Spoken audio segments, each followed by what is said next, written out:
Hey up, it's that old Yorkshire geek here. I'm still with a bit of a sore throat. Might start coughing, you never know. Probably will. Got my cup of water to keep me lubed. Anyway, we're here to do a review of Star Trek Picard Season 2, Episode 6, 2 of 1. I think it's 2 of 1, or is it 1 of 2? Whatever. So I've got me thingamabob, me Amazon Prime going, right, so we'll press play and off we go. As usual, I've no notes because I'm hopeless. I've watched it once before and fair warning, it's crap. It's actually possibly the very worst episode. Oh yes, I feel I should kind of apologise for the quality of the images that you're seeing. I'm just playing the video in the background, and I've flipped it and I've darkened it and I've got the star field going over the top of it. But if I put it any lighter, it triggers the copyright bots in YouTube. So I do apologise for that, but there's nothing I can do about it. So we'll just have to struggle on. But we'll go through the recap anyway. Basically, telling us all that we already know. They have to go back in time with the Borg Queen. And then they go and he meets Laris, who's not Laris, who's called Tallinn, which I thought were in Estonia. Is it Estonia? One of the Baltic states. And there's the Borg Queen being naughty. And Agnes shoots her with a shotgun. Agnes was hilariously described by Doomcock as looking like Charlie Brown in a blonde wig. I'm sorry, but that is funny. And there was Dr. Zoom being canned and sacked, and apparently he's a mad scientist and he's been in the news, but yet somehow later on he's this super respected person. Stupid. They have no idea what they're writing. Anyway, so there we go. Q gives Sung this cure for his daughter, in quotes daughter, because she can't go outside in the sun, and then the cure wears off and she goes all manky and they have to get her back inside. So anyway, Q says he'll give him the full cure if he sorts out somebody called Picard, which turns out to be Rene Picard, who is one of Jean-Luc Picard's ancestors. And she's an astronaut, she's to go on a mission to Europa, of all places. But basically, she's mental. I apologise for people with mental health issues, but she's proper struggling. I don't know how she's got to be an astronaut for a super important mission, because she always seems to be on her own, by herself. And there's Agnes's amazing cleavage. And yes, we find out that basically she's been assimilated, or the Borg Queen has injected herself into Agnes. So she's kind of been assimilated, but from within. Oh, and there we go. There's Jean-Luc, and something's happened. He's got blood coming out of his mouth. He's having flashbacks to his mother. Because basically Season 2 is this vanity project for Patrick Stewart, who wants to get all this past trauma on screen with his father, who used to beat up his mother, and his own emotional problems. All that is in this season. I'm sorry, Patrick, but you're supposed to be here to entertain, not to bloody lecture us or tell us about your own problems. Anyway, there's Laris, but not Laris. Again, looking hot, because she just is. She's got that, that Irish, that Celtic glow about her, hasn't she? Because all the Brady's Irish, obviously. Anyway, they're queuing up to get into this party that Renee is going to be at, because they've got to go in and talk her out of not going on the mission or something. So they've got to do this Ocean's 11 style caper to get inside. That's why Agnes got herself not arrested, because they're not police, are they? But taken into custody and taken to the security office. And the Borg Queen is inside talking to her.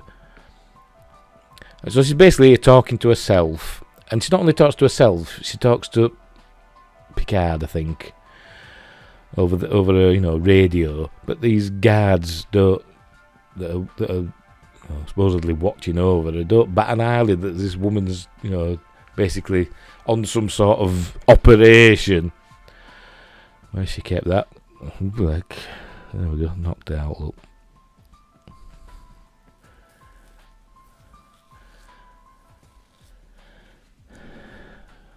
Oh, she has got her legs back. Not Agnes, the Borg Queen. When I watched it before, I kept not noticing if she'd got her legs back in her, mind form. And she has. Go on, Agnes. Go on, Agnes.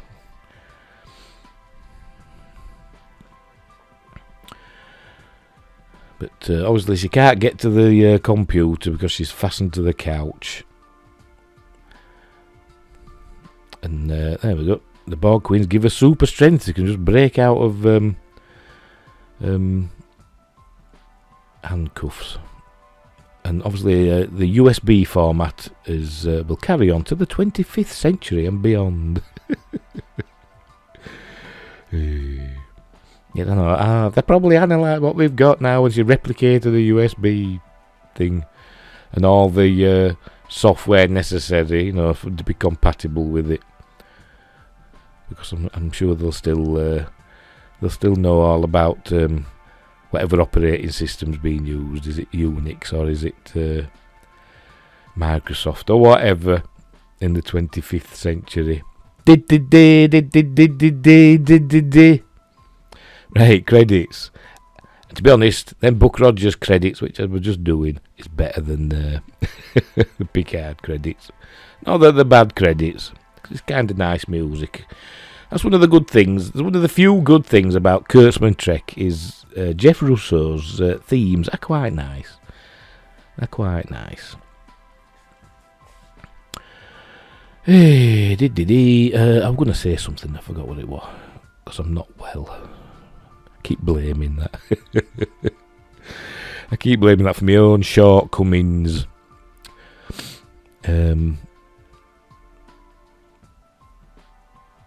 There's this piece of glass that we keep seeing, this single piece of glass that's got a specific shape, and I wonder if that's got any meaning. When I first saw it, I was immediately reminded of a replicator piece from Stargate SG-1. The replicators, the little spidery robot alien monster things that are made up of tiny little blocks. Just reminded me of one of them. But as usual, I digress. Oh, by the way, it went to 34 minutes earlier. It showed Picard laid out with his blood coming out of his mouth, and then it went to the old 34 minutes earlier motif. Which is popular. They've done it before in Star Trek. And I'm sure they'll do it again. They do it in pretty much every genre TV show, don't they? Or police procedural. Jonathan Frakes directing. Don't mean it's going to be good, because it's Kurtzman Trek and they're very rarely good.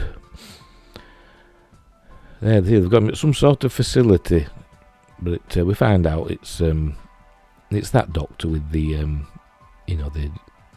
the clinic for immigrants. They're on 26 minutes earlier now, back at the party. Here's Raffi and Seven, looking very fetching. Look, she's and there's the Renee, still looking awkward. She's not talking to anybody, she's by herself. All the other astronauts, I'm presuming all the other astronauts are all getting on with the job, doing the photo ops and stuff, and Renee's by herself. She'd have been off that team in a flash. Weeks and months probably before this point, if she was showing these signs. Because a trip to Europa, is probably going to take a while, isn't it? I mean, how long did it take Voyager the Voyager probes to get there. They launched in 77. They got to Jupiter, didn't they, in 79? So 2 years, a 2-year trip in it at least.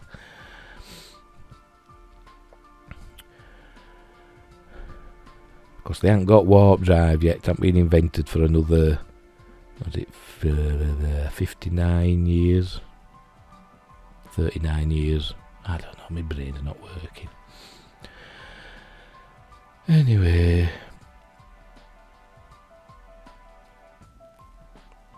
Oh, this is Picard talking to, not Laris, about, what she does, that she watches over Renee, and he says, who watches over you?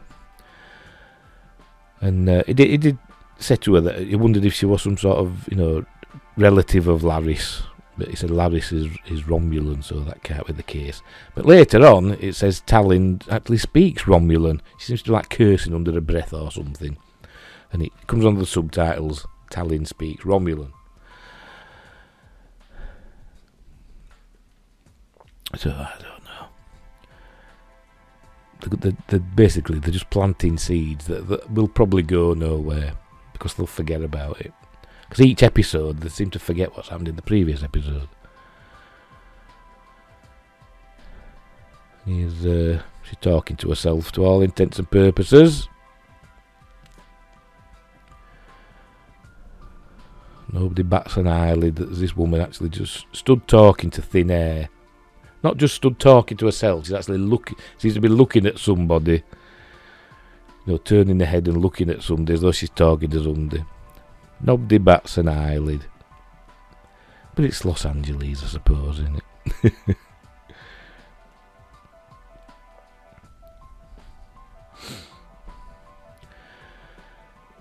And the Borg Queen's basically saying she's inside her now and she can actually make changes. She can obviously make her strong and adjust hormone levels and all stuff like that. Or she can get her to do things that will,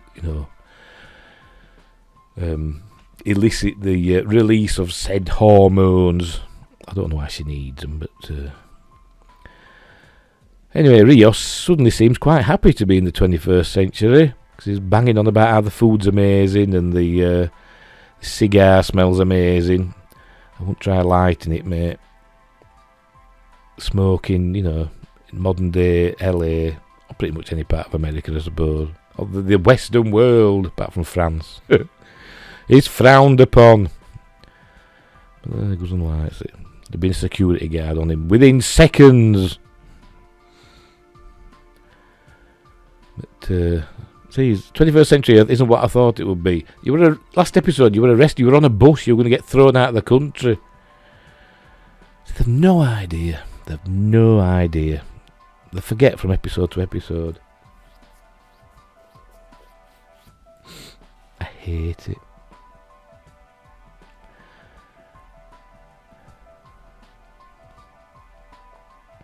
And I still don't know how she got to be a Starfleet commander. A full commander.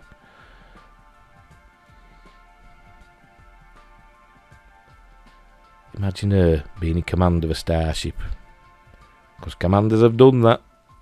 And they've got to be prepared to, take on the role of a captain at a moment's notice. She'd be all over the place. And there's Seven being, full of social graces now. Apparently she's amazing an amazing social person.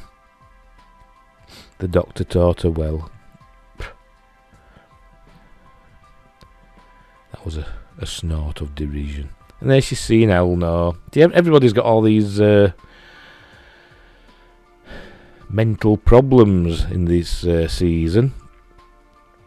She's having hallucinations, basically, isn't she? Does she normally drink like that? So what is the point of her being, watching her, protecting her, but she says she's not allowed to interfere? So why is she there then? If she can't do anything to help her, why is she there to make sure she fulfills her destiny?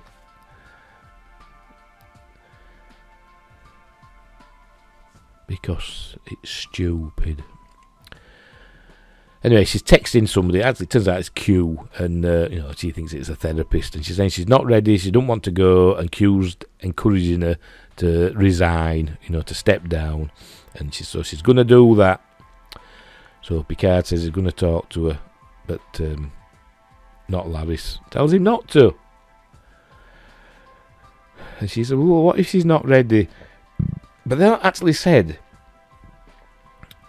does history tell us, does history show that she went on this mission? I don't know.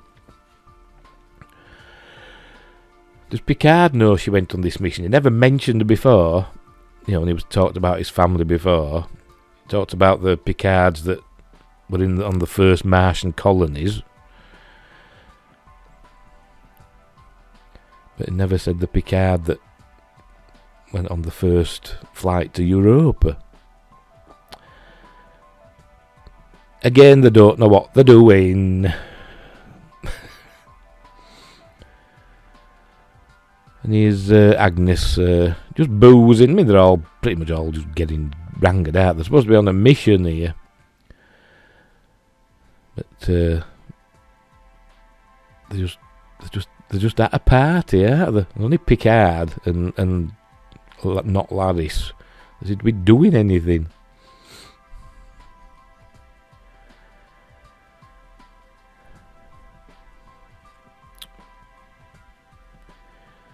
Anyway, Rios has noted that she seems to be a bit out of sorts, so he's offering his support.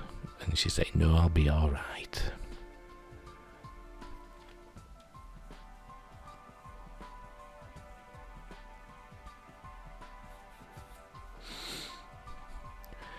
There we go, the Borg Queen interjects and has Agnes plant a kiss on Rios with added strength, pulling him towards her.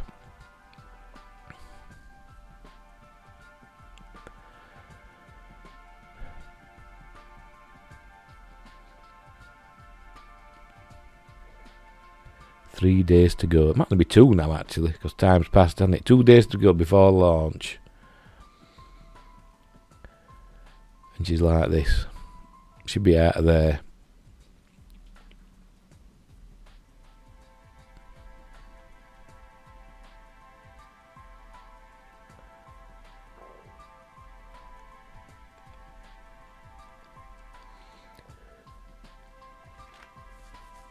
Anyway, Picard's going to intercept her, but he gets intercepted himself by Data. He doesn't say that, I know, but he says, Adam Sung, he says. And he says they've got a friend in common, Q. He's not my friend. Because he still thinks he's in the Royal Shakespeare Company, does Patrick Stewart sometimes.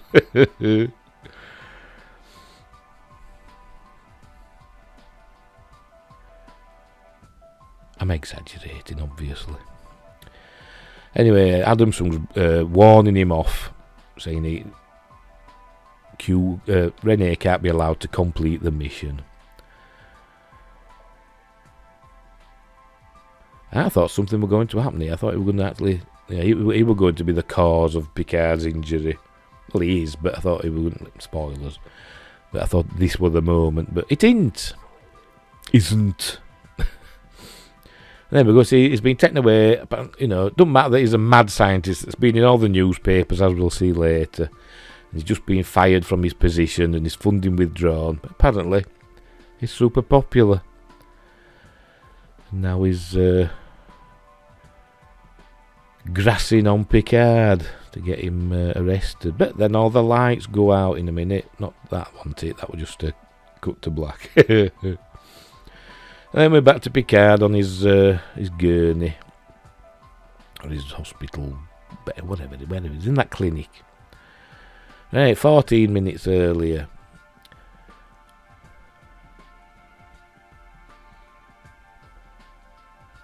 Picard, guys, I think I'm in trouble here. My catheter needs changing. But he's a robot, he doesn't have one, I know.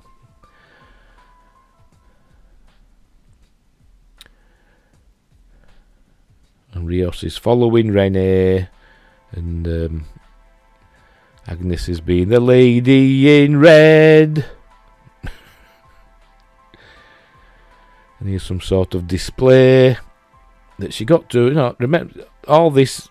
She didn't go outside at all. All this, she went through corridors and stuff and got to this display section. But for some reason, later on, she ends up outside. Why? Because it's stupid. Anyway.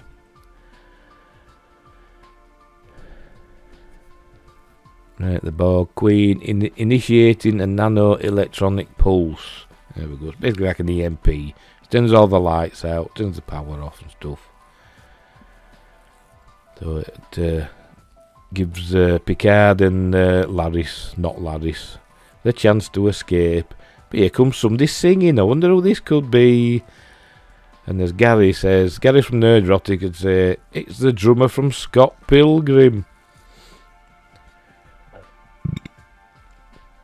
Unbefrigging-believable. Let's get her singing. Why not? Why not just have her singing for no reason whatsoever?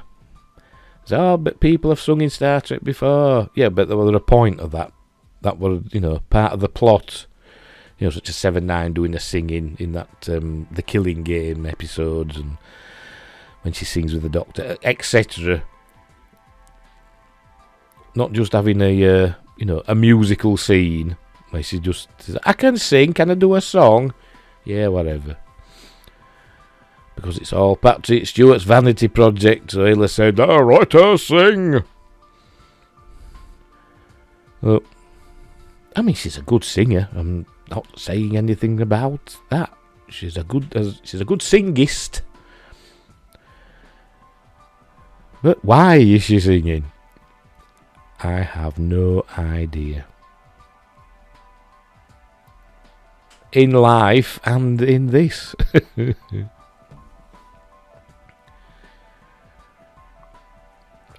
The Borg Queen takes a bow. Obviously, the audience can't see the Borg Queen. And the Borg Queen is saying this is why she had her singing, because the rush of endorphins is what she needed. I don't know why. So she can take over. I've no idea. Why would endorphins allow the Borg Queen to take over Agnes? Charlie Brown in a blonde wig.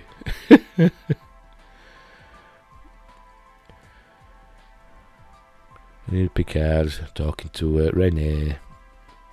You seem upset.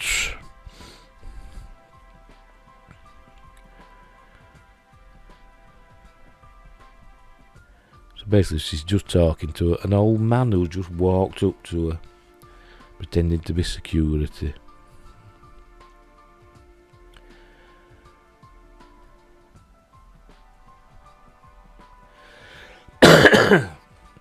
Excuse me. And here she's talking about this that shuttle that the model of it were above, how she likes it, and it gets to talk, coming out of a shell a little bit to talk to Picard. And she says, he seems a little bit old to be a security guard. And he says, yes, but I'm the wisest of them all.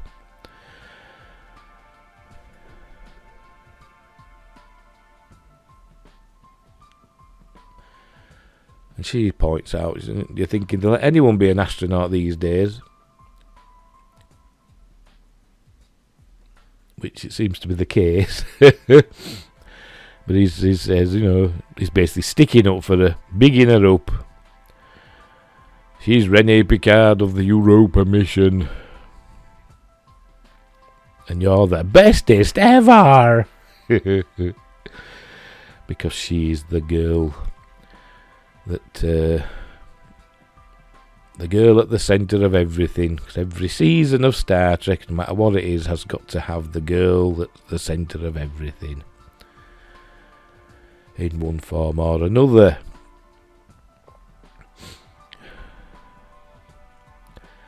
So basically she's pouring her heart out to him, saying she's not ready. Excuse me. And he's saying she is ready. She's smart and she knows the risks, and she can do it.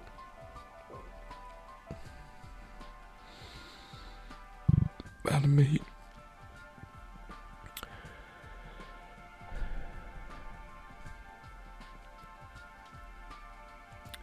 And he's saying to her, even when it gets to, to its darkest point, there's always a flicker of light. And you can find a way back, no matter what it takes. And she just goes on about his mother. She said, your mother must be very proud to have you, whatever. Where did his mother come out of this conversation? Maybe she's psychic. That's Dr. Dr. Jemison's waiting for her. Obviously, that must be Mae Jemison, who's an astronaut, who has also appeared in Star Trek. I can't remember which one. I can't remember if it were Voyager or Next Generation. I think it was Next Generation she were in.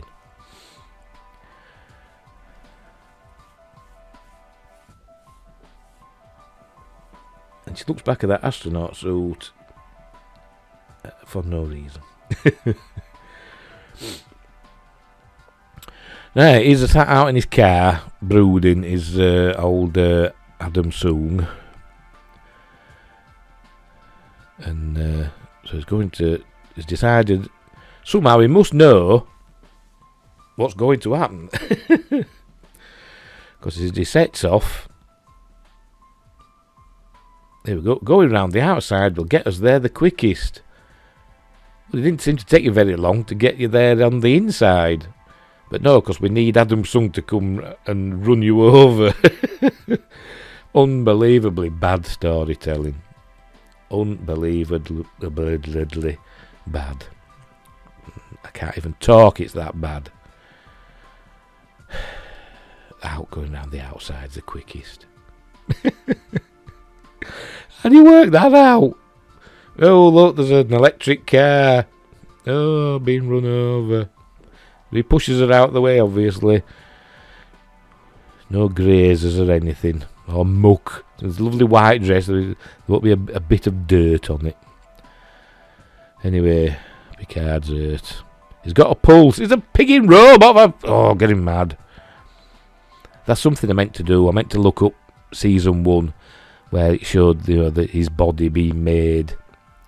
Because I wanted to remind myself what it actually looked like. Because they keep saying there's this flesh and blood robot android. But I don't remember that in season 1. He's not a replicant, he's an android. He's more like Data than he is Deckard. It's only not Deckard. Because that's that's contentious, isn't it? He's not Roy Batty. Anyway, they've taken him to that clinic, that doctor. They're all there in their evening dresses and suits. Things happen. Oh, it makes everything blow up because he's an android. But I thought it was flesh and blood. Is it both? It can't be bloody both. Well, he can. Some sort of cyborg. But he's not. He's an android.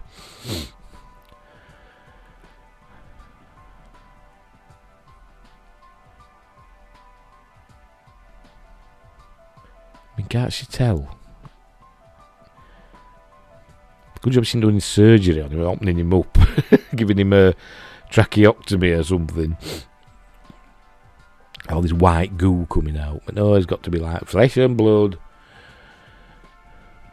That is an example there, not there, the android thing, of why they weren't thinking ahead in season 1. And they just want to forget that they made him, that they killed him, basically. Because he's dead. He's dead as Picard. It's just a copy that's running about now. Anyway, Soong's fed up. He's failed. He hit the wrong Picard. Trust there to be 2 Picards. Not that he says that, but...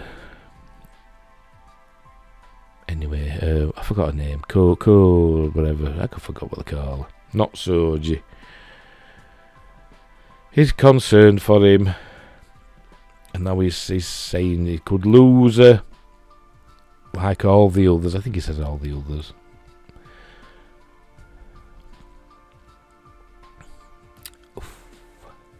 Sore throat me, you know. I wish it'd get better. Stupid diseases.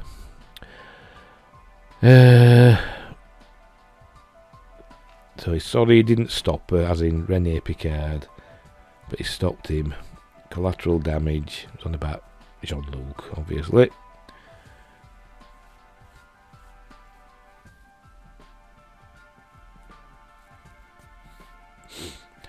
It's basically saying everything he's done for her. His life's work. This is when we find out.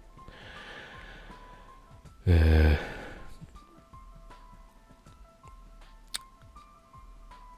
presume he's sodding off the bed there, because he looks a bit.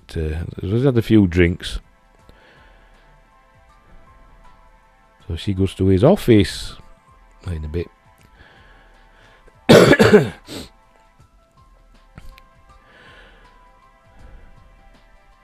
Anyway, they've noticed that Gerard is buggered off somewhere. They don't know where she is. The communicator's not working. Not bringing with them. Well, they did, because they bloody used them, hadn't they? Well, they had them in-ear ones, didn't they? Don't know why, they've got the regular ones. Anyway.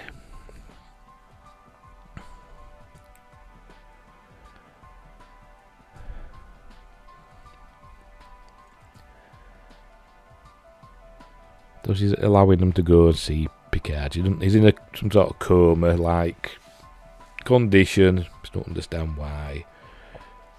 And me.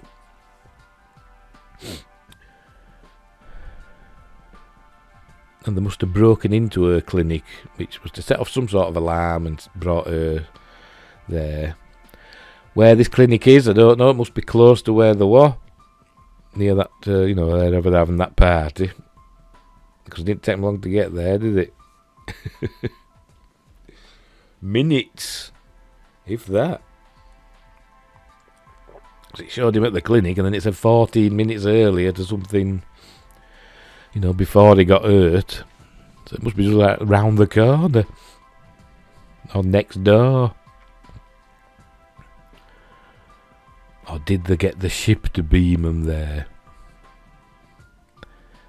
No, I'm not going. I'm going to say no, because they wouldn't have thought of that. I'm giving them too much credit. And my nose is getting all bunged up now.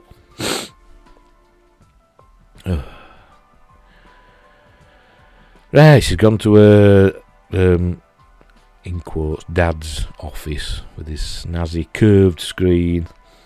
Dr. Sung banned from following an ethics violation, so that's, public knowledge. She's never Googled her dad before. Her dad's this famous scientist. She's never Googled him before. All these genetic experiments and mad scientist articles about him. Then she goes into his files. What's she typing? They always typing, aren't they? Never just use a mouse cursor. Like everybody, just use the graphical user interface and the mouse cursor, and they're always typing. Anyway, seeing that young, she thinks that's her. She looks not like her. But would she grow up to look like her? Probably. So this is where we find out. Anyway, that she's genetically created person, and what she's seeing here is all the previous attempts of Dr. Sung. He comes out with all the names, Persephone and others. Persephone died at 1 month old. Obviously she'd grown up fast, so I don't know how old not Corey. I don't know how old Corey is. The Despoina died age 3. Persephassa, liver failure. Artemis, septic shock. Proserpina, encountering complications. They said find out all these other attempts. And Corey is the latest one, the one that's survived the longest.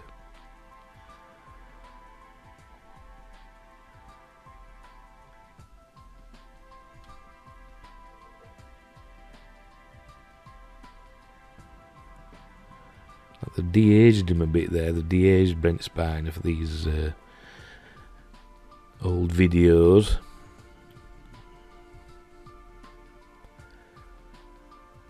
So maybe she's just aging normally. Maybe.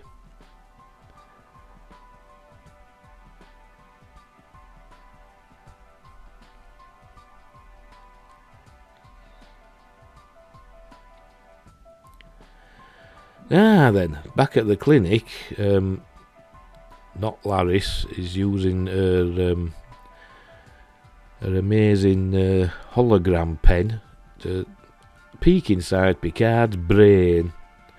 Except he's not got a brain, he's got intel inside, hasn't he? Dun, dun, dun, dun, dun.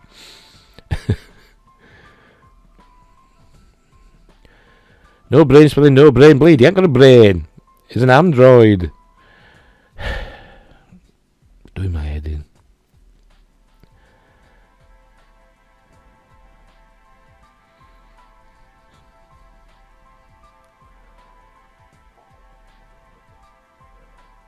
So he's stuck. She's saying he's stuck in there. He's in a coma because he's stuck inside his own mind. So you know what's going to happen here, don't you? Next episode, she's going to go in using like a mind meld. She even says use that phrase mind meld style thing to go inside his brain. So they're going to use that old chestnut going into his memories, and she's going to guide him through what happened to his mother and all that stuff.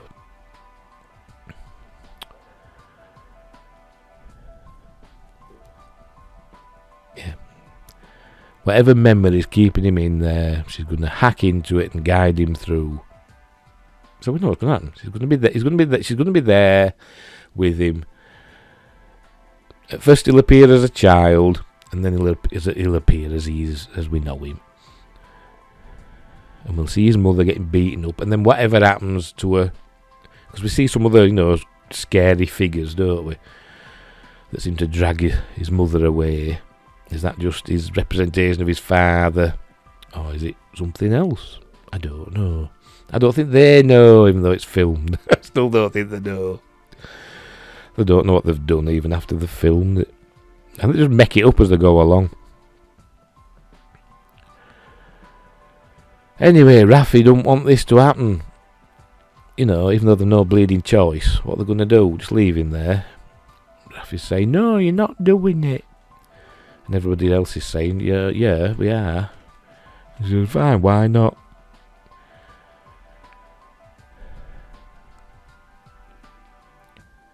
Yeah, we know that. You didn't have to...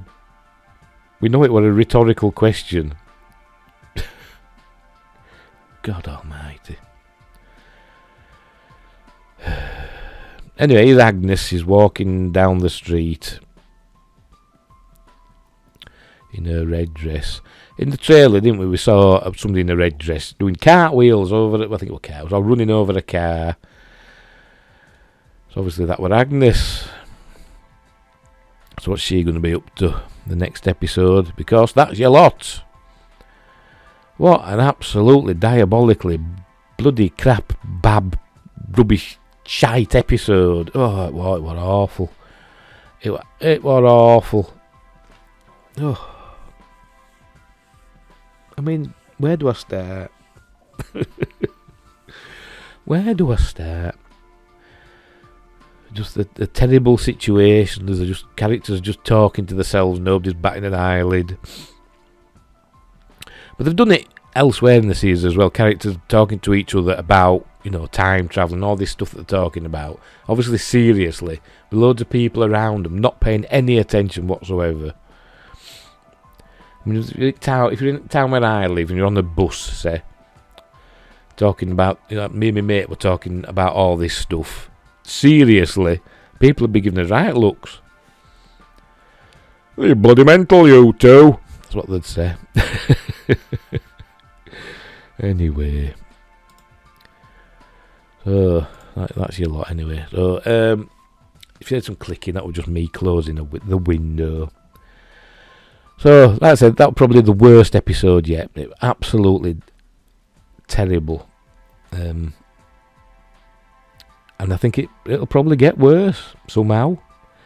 Because we've got to go into Picard's mind next, haven't we? So that'll be fun. So there'll be, running from memory rooms. That's been mentioned before, hasn't it? Was it in this series or was it on something else? I've seen it somewhere before recently. It might have been earlier on this series. Memory rooms. So we'll see that. And we'll see what Agnes gets up to. Probably doing cartwheels in a dress or something, I don't know. Thinking she's Tawny Kitten in White Snake videos. Anyway, I better go because my throat's starting to hurt a bit. So until next week, with more shite Star Trek, I'll see thee.